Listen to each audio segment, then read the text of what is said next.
Good morning, ladies and gentlemen. I've been promised that we'll hit the hard stop at 12:30 for lunch. And I'd like to introduce our panel here from the right-hand side. We have Simon Bradley, Vice President and Head of Innovation and Product and Cybersecurity Program Directorate at Airbus. Good morning, Simon. Mika Kuj, the Security Director at Trainline.com. And Mike Pittman, CISO and Head of Information Security at a very, very well-known firm of John Lewis. Welcome, Mike. And to start off the session, for probably the best part of the last 15 or 16 years, the word that I've heard from many groups, be they in business, government, law enforcement, is that we've got to get the message up to the board. And for many, many years, I would suggest that the board hadn't been listening and hadn't been taking enough interest in the whole business of fighting cybercrime and cybersecurity. And I recall many instances where all of that business was left generally to the IT director. And I remember IT directors complaining on a boat once in the middle of the sea when we used to get together and have a few drinks for anyone who did Richmond events some years ago, that if there was a 3-pin plug on the end of it, it was his or her responsibility, and therefore they had to be all things to all people. And that clearly hasn't been working. So we're here in the next 40 minutes or so to find out whether things have changed over the years. And I'd like to refer just briefly to the recent cybersecurity breach survey report that was commissioned by the Department of Culture, Media and Sport. And it was published a few weeks ago. Hands up anybody who's read it. Okay, a smattering. It is worth a read, I think, but I won't give you any more homework. Chris has already given you plenty for this weekend. But one of the points I picked up on, which is relevant to our discussion, is that they talked about the percentage of organizations that have board members with responsibility for cybersecurity. And I guess if I was to ask in this room what you think the figure might be, we'd have a fair range. And in fact, overall, only 28% of respondent companies had a board member with responsibility. The highest number was 56%, and that was in finance and insurance. And so even in that critical sector that's very heavily targeted, 44% of companies don't have someone on the board with responsibility for cybersecurity. So clearly there's a lot to go. But first of all, if I may, I'd like to ask Simon, what are you up to at Airbus in terms of getting the message up to the board and controlling the cybersecurity picture? Well, I would say, first off, Airbus is a complex animal. It was created from different aerospace industries from different countries that were all put together from France, Germany, Spain and the UK to compete with the Americans. So we have infrastructure that has come from years and years. So what I would say to start with is that no single department has responsibility for cybersecurity, because the cybersecurity of our products, so the aircraft is managed by our product organization. The cybersecurity for ICT is managed by our CIO, and the cybersecurity for the machines in our factories is under the responsibility of our manufacturing divisions. So what we did was, after some fairly high-profile press about some breaches that we had, we actually created a cybersecurity board that reported, and as the chairman of that board, we had a board member of Airbus chair it. So our CTO takes overall responsibility.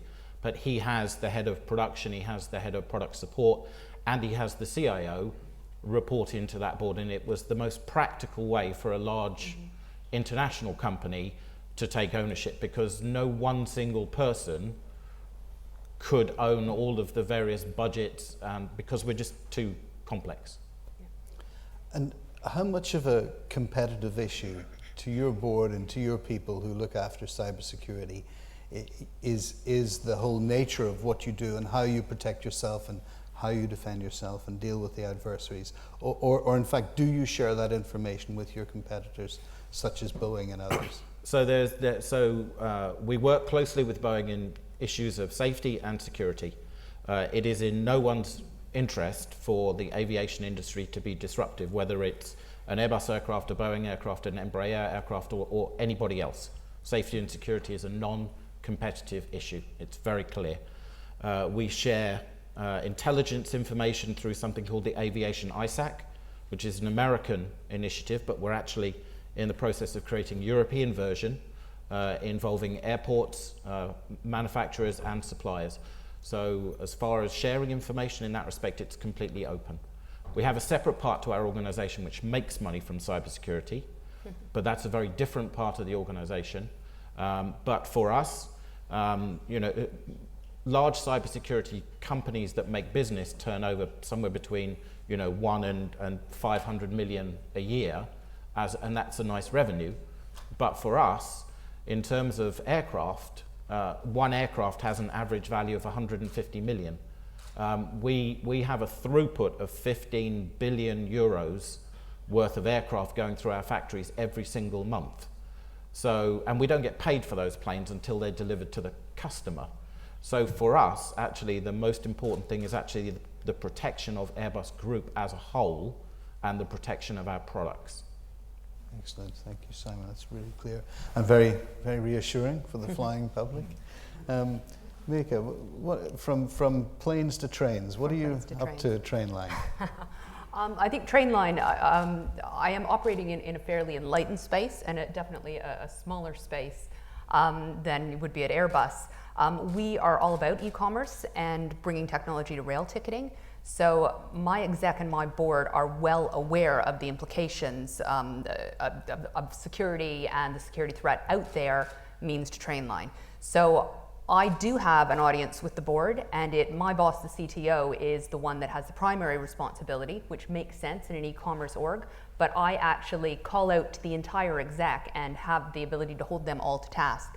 So I have a steering group that deals with all of them, helping to assess and understand that risk, and they know that it is them that ultimately owns that risk, and that they have to make the right calls and the right decisions for Trainline. Okay, thank you.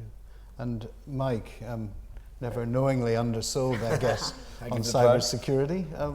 How do you handle that at board level? So, similarly to Mika as well, so nominally, my IT director, who's my direct boss, is responsible for cybersecurity within the organisation, but each of the board members in their different capacities is responsible for their particular areas. So our CFO is responsible from an information risk perspective. So she chairs the risk committee and makes sure that from a risk management perspective that everything's being handled in the manner the partnership expects. Our commercial director is responsible for all the commercial data we hold in the organisation, so the security of that data sits with him. Same for partner data sitting under HR, and then we have a customer director who looks after customer data. So they are all held accountable by our MD, and we engage quite closely with the board. So I do a monthly presentation to the board explaining current events in the retail sector, incidents that have happened, how we're moving our risk profile from top right down to bottom left in terms of the classic risk profile. So of all the organisations I've worked for, this is the one where the board seem to get it the most, and that message is cascaded down from them. So having that buy-in means that I don't have to go knocking on doors to talk to people about security within John Lewis. I'm in the unique position in any role I've ever done. People come and ask me to go and talk to them about it, which is fantastic. It's the responsibility spread throughout the board. So we've heard a lot said about risk appetite, and I'd be interested, I'm sure everyone here would be interested to know how your boards are handling the risk appetite in terms of the protective measures that you need to employ and the investment that you need to put into it. And I've heard, I remember an exec, a CISO at a well-known media company saying to us that she couldn't get airtime with the board because they said, well, we're a media company, our business is to project information out there, and if they want to come in and hack it and steal the information, well, the worst that can happen is it's out there before we've published it. But then, of course, when they found their journalists were under threat in hotspots and that private information and addresses was being hacked, then they took it a lot more seriously. So what would you say, Simon, about the risk appetite at your board level, and how do you handle that? So 3 years ago, after one of our breaches, we created what was called the Cybersecurity Improvement Programme, which was a 400 million euro program to internally strengthen up our IT initiatives. So we are coming to the end of the first phase of that program. It's a significant investment, but as I say, it's protecting a much larger turnover. I would say that the risk appetite for ICT is now well known. The challenge that we have going forward is actually now moving into the manufacturing facilities, into the increasingly large number of sensors that are going onto our products, and looking at where we can then start locking down factories, because the risk appetite in a factory is very different to the risk appetite in an office. So typically, if you're an IT guy and there is an endpoint that has been determined to have an APT on it, then you would lock that endpoint down, or you may even shut down the local access point to stop others from being able to beacon out. In a factory, you can't shut things down, because the most important thing is to keep the production lines running. So actually, your risk appetite changes to one of acceptance and then working out pragmatic steps to resolve the issue, not let's turn the lights off and turn everything down, clean it out and bring it back up again, because you're actually damaging the lifeblood of the business. So the risk appetite is different, and I think it will continue to evolve away from ICT and into the more manufacturing areas of our business. And I guess when you put software on board an Airbus that controls systems, you've got a high degree of assurance about that. Do you think there are any messages to give to other manufacturers outside of the airline industry that it's actually worth investing in bringing products to market that are inherently secure from the get-go? So we've always had safety and security at the top of all of our lists of when you build a platform that flies. And I, as a traveller, I'm really pleased about that, having using them on a regular basis.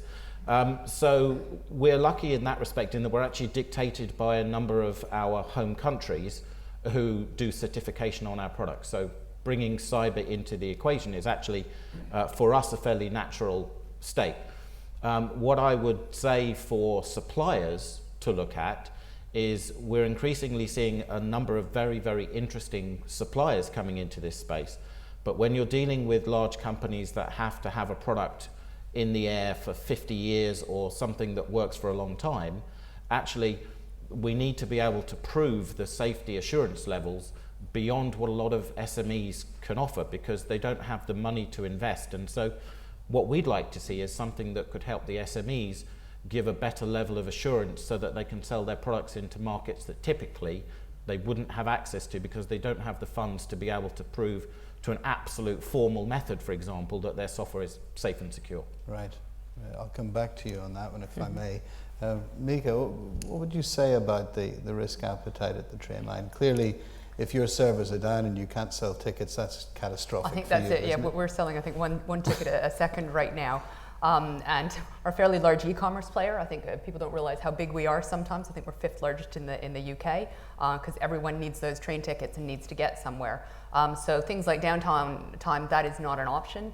Our little world would end. So we have quite a clear-cut way of dealing with, I think, some of those risks. I think, once again, I am in a very different space because of that restriction to sort of an e-commerce online presence, where we can very much focus on what it is. So around system downtime, around the protection of customer data, things like that, those are our core assets, and we don't take chances with those things. But you move out to certain other elements of the business, and actually we put that into a different risk category, and we might handle something differently.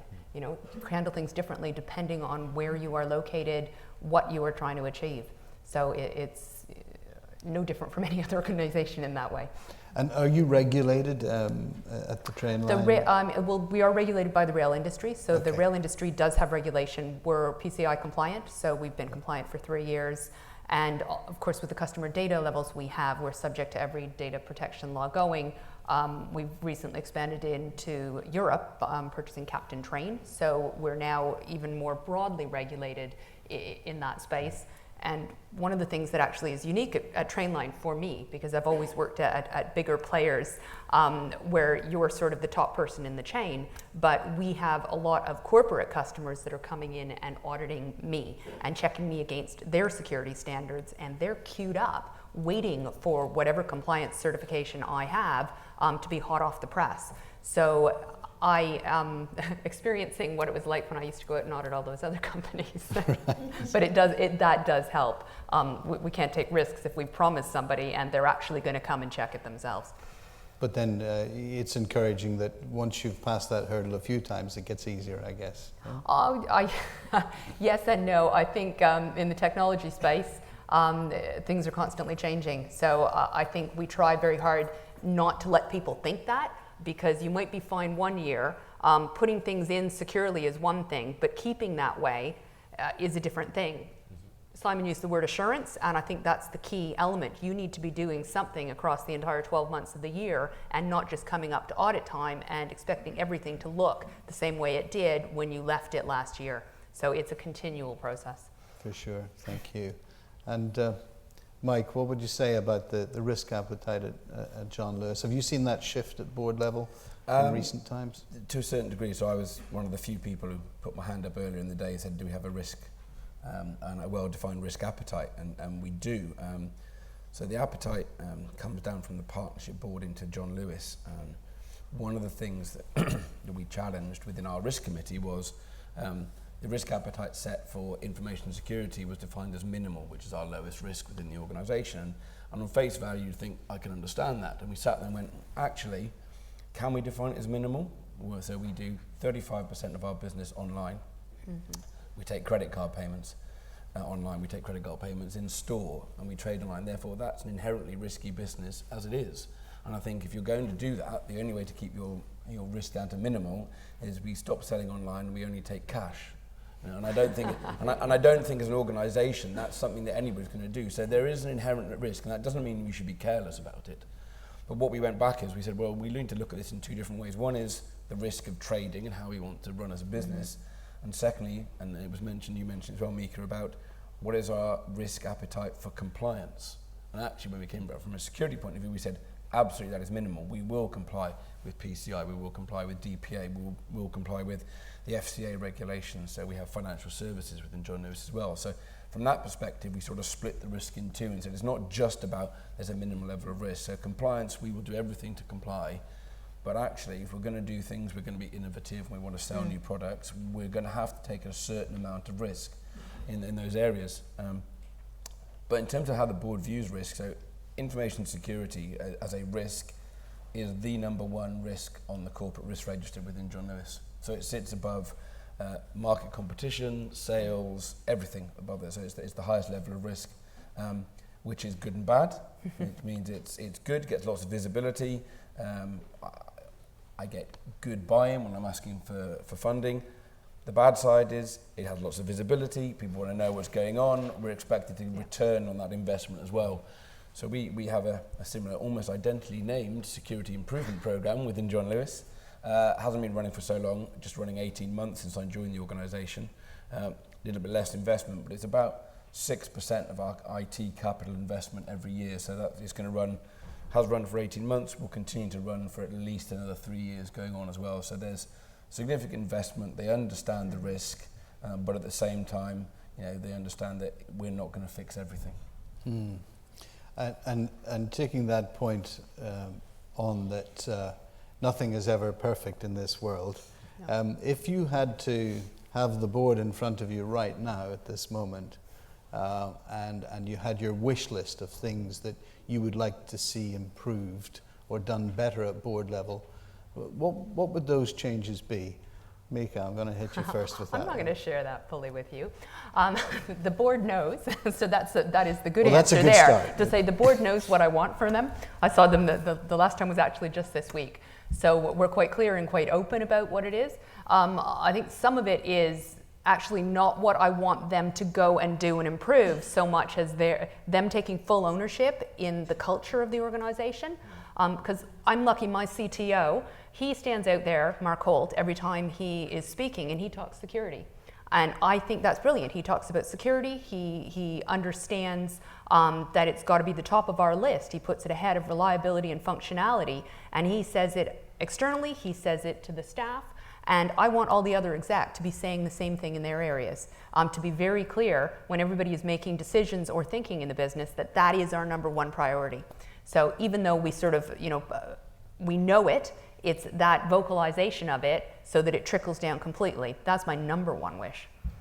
Okay. And Simon, what would you say if there's anything missing? What would you improve? I would share that view. I think from the top of the company down, our CEO Tom Enders is quite vocal on the issue of security. He speaks a lot of the digital conferences. He's a very big supporter of the European public-private partnership program, which is a 500 million program to revolutionize industry and cybersecurity for European Commission. I would say it is actually not at that level that we need to have that level of engagement to any further because it's at a good level.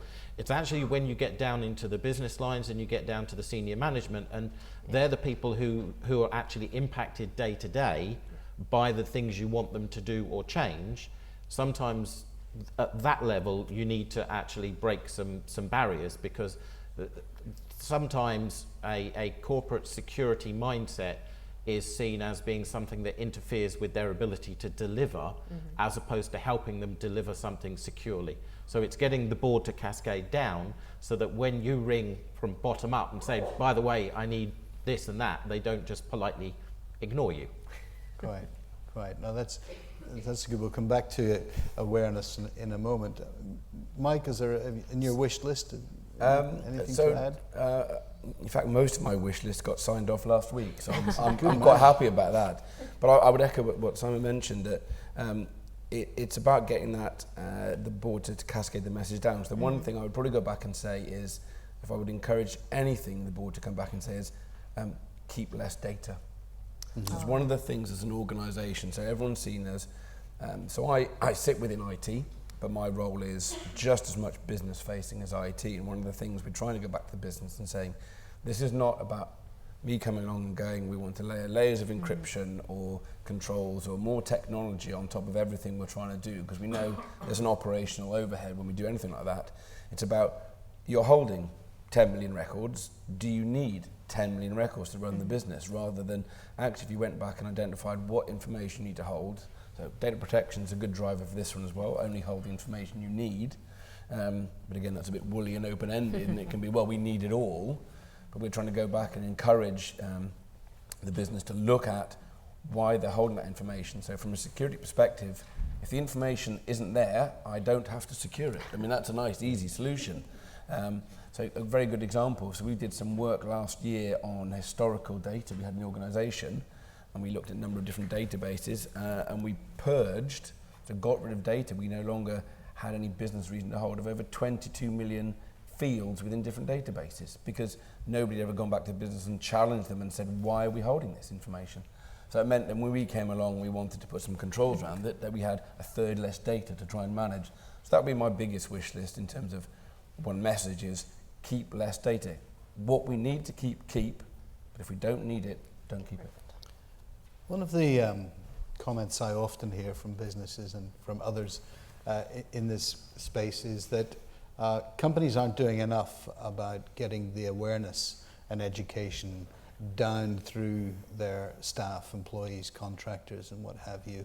And it's a two-handled question. The other is that you can put systems in place, people, processes, procedures, but how often do you test your organization out to see that those things are actually working in the event of an attack? two slightly different questions, but you can see the linkage. Simon, So we run internal phishing campaigns to raise awareness, not so that we can slap people down, but if they click on the link, it takes them to an education section where they can learn more about why they shouldn't have clicked on it. We're not quite as strict as some of the US companies that do a 3 strikes and it becomes an HR issue, because obviously we're a European company and there are privacy issues that we have to deal with, especially in France and Germany, where some things we can't do. For example, we can't scan contents of emails in Germany. We can have a machine scan it for viruses, but you can't have a human scan it because it's against German privacy regulations. So we have to be very careful in Europe that we respect the rights of our staff, because they are our business. So we do some exercises, and if you go into any of our facilities, you'll see posters in 4 different languages explaining why you should do something and not something else. So we have plenty of those initiatives. We also run red teaming. So we have an internal group which is across all of the divisions, where we will go in either if we're requested to do so, or on as not required but sponsored by someone from the board. If they think there's an issue in their particular division, we will go in and we will provide a completely confidential service. The report will just go to him or her, and it will provide a warts and all report of that particular area. Okay. And that's something we've been doing for about 18 months. Excellent, great stuff. Mike, are you doing much of? Yeah, so to cover your first point, so we've had an awareness campaign, an awareness program within John Lewis, been in place for probably about 4 years now. So before I joined, called Think Secure, and in fact all of our badges have that on the back as well. And we've just gone through a refresh of that Think Secure program, so to bring into it some of the requirements of the new GDPR, so based on sort of the draft regulation, trying to bring that into it as well, make it a bit more targeted. And that's something that every employee has to go through, has to complete on an annual basis. What we're trying to get away from, though, is they're making that sort of a tick box exercise. So at the moment, it's very much, you've done the thing, you've ticked the box. Similar to what Simon says, we're starting to run some more phishing campaigns. We're even going to be doing some targeted phishing within John Lewis as well. Although we do get enough phishing emails coming in, we've probably got a lot of practice as it is.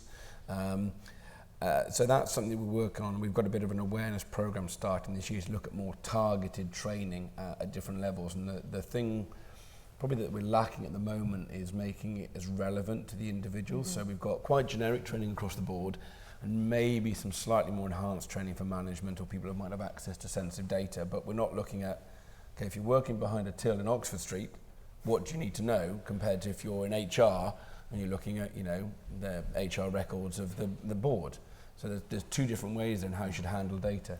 And the second thing you mentioned is about testing as well. So one of the things we're going to be running in the next few months is a cybersecurity crisis management exercise that's run across the board. So that's got all the board members, what we call our platinum response team, and they're taken through, with an external organisation, they're taken through a cybersecurity event, and I get the joyous task of being able to sit in the background and throw spanners in the works rather than helping in this case. So this has happened, and then, you know, what would do as a data breach, how would you respond, what are the comms, those type of things as well. So that's something we do every year.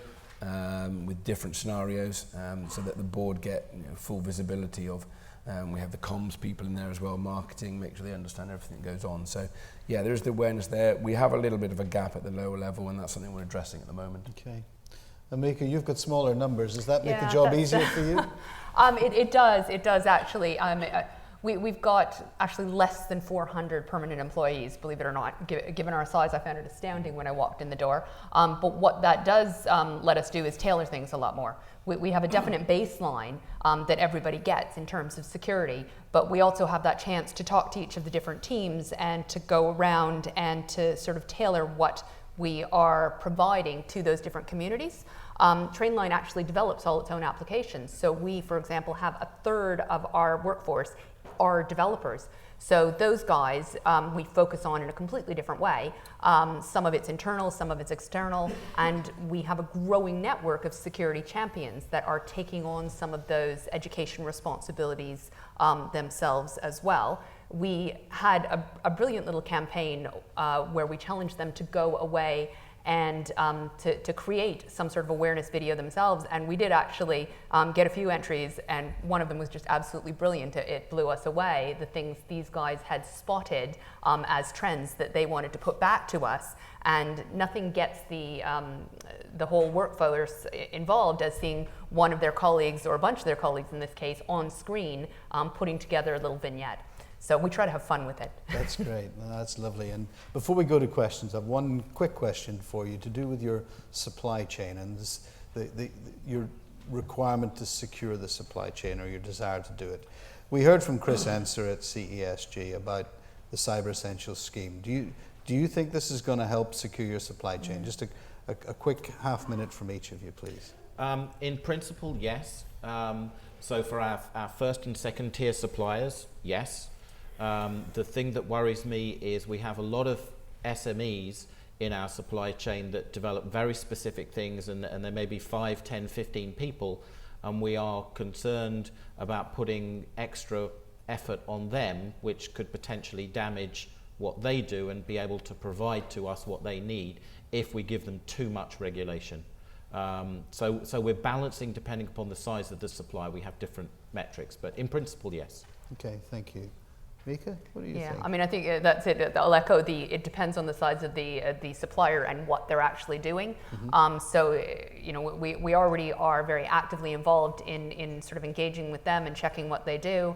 And certainly anyone that's larger or is touching, large quantities of customer data, we're all over them. And, anything that sort of is a structured framework helps, because it's something core that we can point to, that it's not just us coming in with a set of questions. It's something that we say, hey, look, this is a baseline that we should all be working to.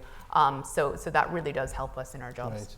Right. And Mike? So we're not using Cyber Essentials, but as Mika suggested, we're using a framework. So we use the ISF as our framework for our policy. Yep.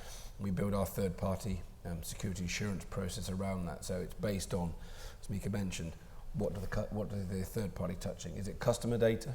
Is it card data? Is it commercially sensitive data? What are they doing? Where are they based? So it's all of a risk-based approach there. So we do that. It's sort of a semi-self-assessment that the third party goes through, and the amount of steps they have to go through depends on the volume of information they have access to, what they're doing. So if you're supplying toner to us, you're not going to have to go through a big supplier, whereas if you're Cognizant doing a lot of offshore work for us, that's a completely different scenario as well. So and my team are there to help guide the different. We work very closely with our supply management team to help guide them through. So when we engage new suppliers and existing suppliers, take them through that process, because it's quite a new process. We're for new suppliers, it's great, we can insist they go through it. For existing suppliers where we haven't done that, some of them are quite helpful and some of them are quite responsive to those sort of questionnaires. Others are, that's fine, it's a contractual change, here's what it's going to cost you.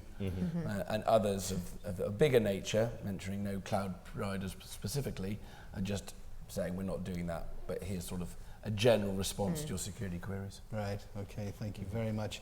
Any questions from the floor for our three panelists, not just about board issues, but any issues that you feel that you would like to put to them? Gentlemen at the front, please. Hi, Ian Wood from TalkTalk. I want to briefly ask about regulation. The panel have talked about being compliant with regulation, but not about whether they think existing regulation goes far enough. And I think one of the things that came through most strongly from the last session with Jessica was TalkTalk's clear in our belief that the current regulation doesn't go far enough and needs to include mandatory reporting, not just as a way of better protecting customers, but also in terms of kick-starting a more honest, grown-up debate about cyber risks and how businesses are dealing with that. So really it's a question of, would you support mandatory reporting, and do you think your boards would support mandatory reporting? So personally, I think mandatory reporting is the right thing to do. I think especially if you're dealing with a lot of customer information, I think it's morally and ethically the right thing. I think the new GDPR regulations are going to demand mandatory reporting of breaches within 72 hours of the organisation being aware of a breach, and obviously that's a quite a generous time span in terms of what aware means. So I think it's right. Is it going to mean that organisations are much more wary of what they do and how they deal with customers? I don't know, but personally I think mandatory reporting is absolutely right. No, that's. I think that sound hits. Say yes, it feels like the right thing, but actually, will it make organisations do more, and will they actually know about what's going on to report? I don't know. Yeah, so we do managed reporting in many of the countries that we operate because it's the law in those countries. So we're used to doing it, especially in the US, where we have 5,000 people. Sometimes, with the best will in the world, we're actually rung by our agencies themselves to say, did you know you have a problem? So sometimes we're told by them. So for us, for the UK to move would be a natural extension. I think it's on the way, isn't it? So anybody else for a quick question? There's a hand up, gentleman in the grey, just at the back left. Thank you. Hi, Daniel Selman from the Ministry of Defence. Mike, you talked about the need to demonstrate to the board a return on their investment in security. How do you demonstrate that? I think that you can do it in some ways. So, for example, we're looking at identity management within the organisation. So, improving your JML process, automated identity management provisioning. That's probably one of the simplest things to do. You can look at number of staff on a service desk, password resets, head count. So those type of things are quite not easy, but they're the more simple ones to do. I think the best way, or the other way you demonstrate return on investment, is reduction in risk. And I think that's the only way you can do it at a board level, because, again, only speaking from John Lewis, I'd say 90% of what we're trying to do is non-returning investment within the organisation. So when we go to ask for the money, it's about risk reduction, it's about efficiencies, it's about productivity, rather than actually going, this is going to generate X number of million additional sales. Although one good example, which happened just before I joined the organisation, a couple of years, was the introduction of making CVV2 mandatory on the online when you bought goods through John Lewis online. Before it was used, there was reluctance to put that in place because the board felt every time you put another step between the customer seeing the goods they want and buying the goods they want, we have a dropout. 3 to 4% people drop out in each step of the way. And they saw that introducing CVV2 was another step to drop customers out, until we pointed out that most of those dropping at that stage were probably fraudulent customers anyway. Therefore, actually, we saw an increase in sales. So that was one of the very few investments where we said that actually you can demonstrate this and you're going to get more genuine sales and more customers, because also customers are going to look at it and go, well, John Lewis aren't doing this, therefore I'll go and shop at Marks and Spencer's or somebody else. Whereas if this is all we are, in line with all our other competitors, then it's an advantage there. So it's a difficult question to answer. And most of the time, that's the one part of my business case that has the least amount of written material in it when I put it in front of the board. Thank you, Mike. We had some more hands up. We've got time for one more question. Gentleman in the middle, thank you. Hi, Alex Mendes from Remora. Thanks for the presentation. Sorry, could you say that again slowly? Yeah, my name is Alex Mendes from Remora. Okay. Thank you for the presentation. So the question here is, given that a lot of companies are actually going into the digital world and their business model are actually being adapted to that, therefore converting them into technology companies to a certain extent, do you think your boards understand that challenge, and are they investing the right proportion of revenues to actually safeguard that model? Mika, would you like to handle that? I think we in Trainline's case, we've always been a technology company, so where we are, yes, they definitely do. Looking outside to my, the companies where they haven't started in technology, no, they've been a bit slower to understand that. I mean, it's kind of a given when you're talking to non-technology people about cyberspace and what's going on. It is a very difficult thing to grasp. The threats and the way that environment and that new world operates is new to them. Thank you very much. Ladies and gentlemen, could we thank our panelists here this afternoon, Simon, Mika.